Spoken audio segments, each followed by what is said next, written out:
Good morning. Hallelujah. Christ is risen. The Lord is risen indeed. Good morning, this second Sunday of Easter.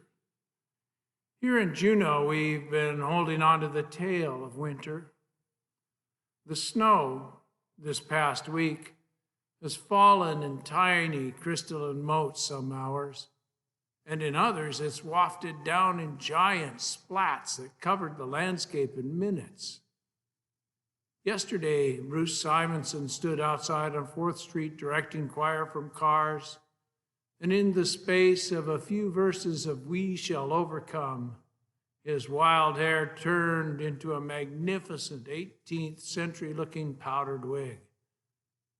Up on the hills, the skiing is rumored to continue to be a marvel. But down here at sea level, the snow fell and it melted on the bare earth, only sticking to the cold spots. Auntie Christine, in the wisdom of her years, would say at this time, this is not real snow. Even though this is not real snow, we still must shovel and de-ice. Even though this is just the preposterous accumulation of spring, laid on the warm earth and the sprouting crocus and shooting hyacinth like a late offering to winter. Sputtering futile protest, proving by its swift fading what was from the beginning, what we have heard and what we have seen with our eyes, that life is returning and winter has broken. Hallelujah. Welcome to the Church of the Holy Trinity. Thank you for joining our prayers and study this day, hearing the wisdom of the ages in that first letter of John. We declare to you what was from the beginning, what we have heard, what we have seen with our eyes, what we have looked at and touched with our hands concerning the world of life. Wisdom in the assurances offered to the ice-burned, winter-bound, light-starved world, straggled out behind a year of locked-down privation. Words given so that our joy may be complete. This is the message that we have heard from him and proclaim to you, that God is light, and in him there is no darkness at all. This is the Sunday we remember Thomas, that good man. I admire his steadfast faith. What faith, you may ask? How can you admire such stubborn resistance?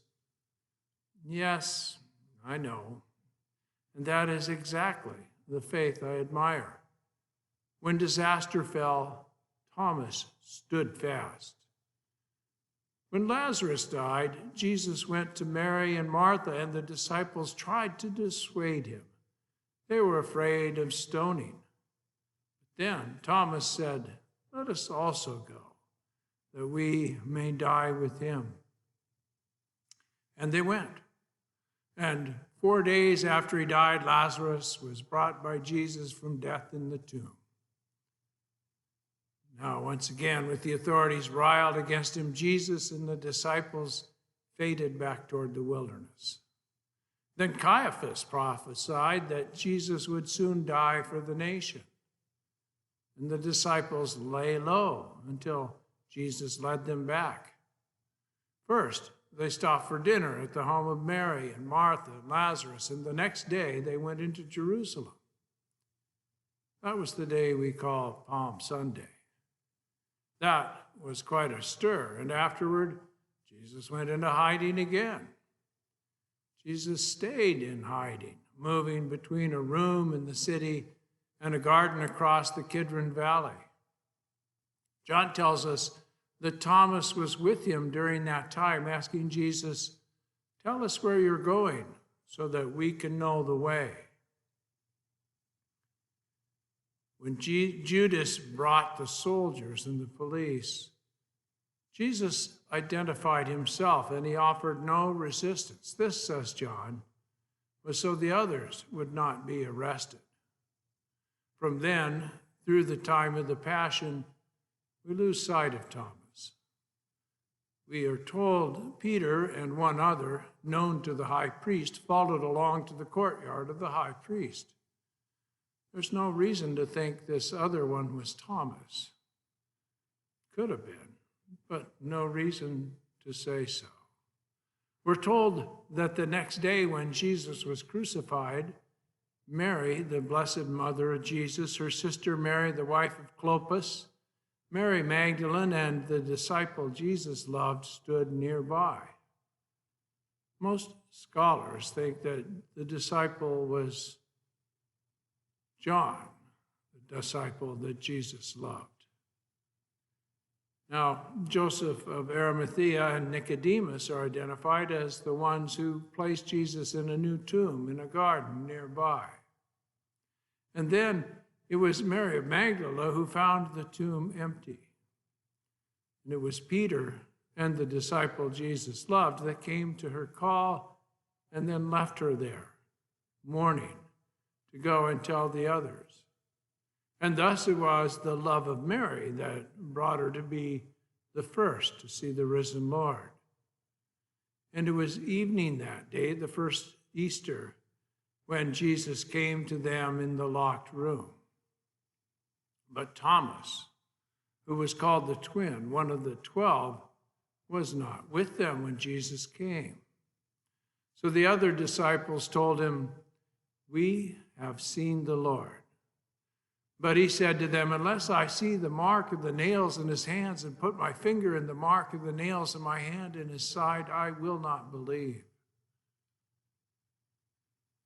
I like Thomas, and I respect his stubborn loyalty, because it is the mark of loyalty itself that led him to take his positions. Thomas was not there when Jesus appeared to the others. He was not there when they became convinced of what Mary had seen.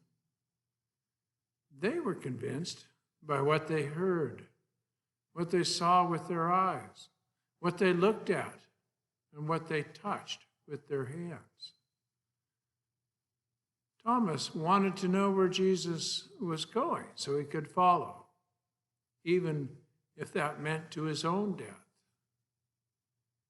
Perhaps he was in the garden, waiting by an empty tomb, waiting to see what Mary had seen.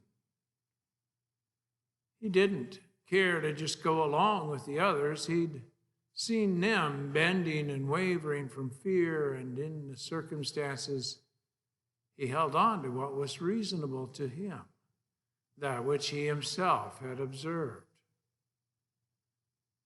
Thomas was not content to stay hunkered down, hiding in fear behind a locked door. Wherever it was that Thomas had gone, a week later, Jesus' disciples were again in the house, and Thomas was with them. Although the doors were shut, Jesus came and stood among them and said, "Peace be with you." Then he said to Thomas, "Put your finger here and see my hands. Reach out your hand and put it in my side. Do not doubt, but believe." And Thomas answered him, "My Lord and my God." I'm reminded of people I know, friends and people I respect among them, who were not ready to believe the coronavirus was a serious threat.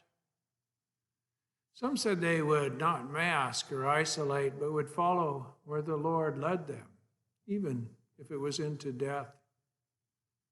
I remember how some of them seemed only to be seeking proof and asked online, "Do any of you know someone who has died of the virus?"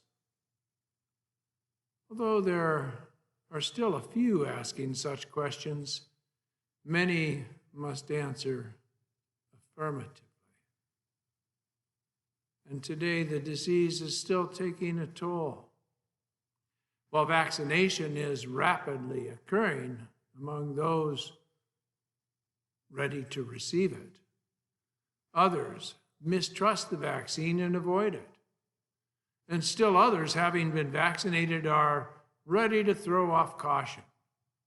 But new variants, including some which are more virulent, continue to appear. My Lord and my God, we are still holding the tail of the beast, even though it may seem to be tamed, and we may doubt the need to hold on, even though we may have been vaccinated and may not know anyone who has had the disease. We must continue to take precautions. This is the day the Lord has made. Blessed are those who have not seen and yet have come to believe.